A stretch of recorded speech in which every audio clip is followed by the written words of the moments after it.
विगत 15 दिन तले गोटे सूचना मिलता जे दईतारी जंगल एरिया रे किसी माओवादी मूवमेंट रही। यही इनफॉरमेशन को आधार करके आमर पुलिस रो गोटे टीम फॉर्मेशन होता जो थी कि आमर माओइस्ट ऑपरेशन एक्सपर्ट किसी थिले, साइंटिफिक और टेक्निकल टीम थिले एवं लोकल इंटेलिजेंस जो स्टेट इंटेलिजेंस स्टाफ थिले। आमर विभिन्न एंगल रु या पर इंक्वारी कराला।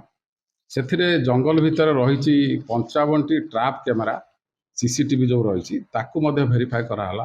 साइंटिफिक एंगल विभिन्न प्रकार आम जो सन्देह जो लोक आसूला तांकर मोबाइल एवं अन्य किसी जिनस को आम लोकल भेरिफिकेशन सब कलु।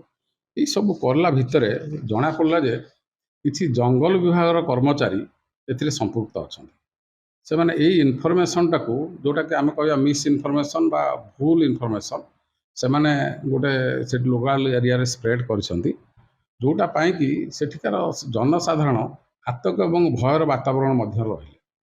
तेणु यही सब कनक्लूसिव एविडेंस आसला परे आमर पुलिस तरफ गोटे केस रजिस्ट्रेशन कराई।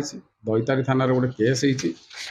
से केस नंबर है 31/2025 सेक्शन हूँ 353(1)B 217 और 35 जोटा कि 34 आगु था। ये केस गोटे तदंत केस रजिस्ट्रेशन करा तदंत चली।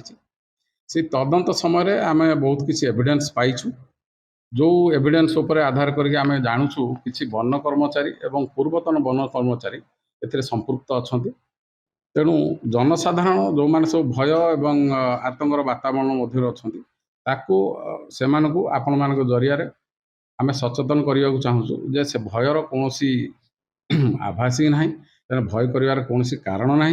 तो पुलिस तदंत जो सरला परे जो मैंने एक्चुअल इनवॉल्व अच्छा से जी भी हूँ से विरुद्ध आईनगत कार्यानुष्ठान लिया।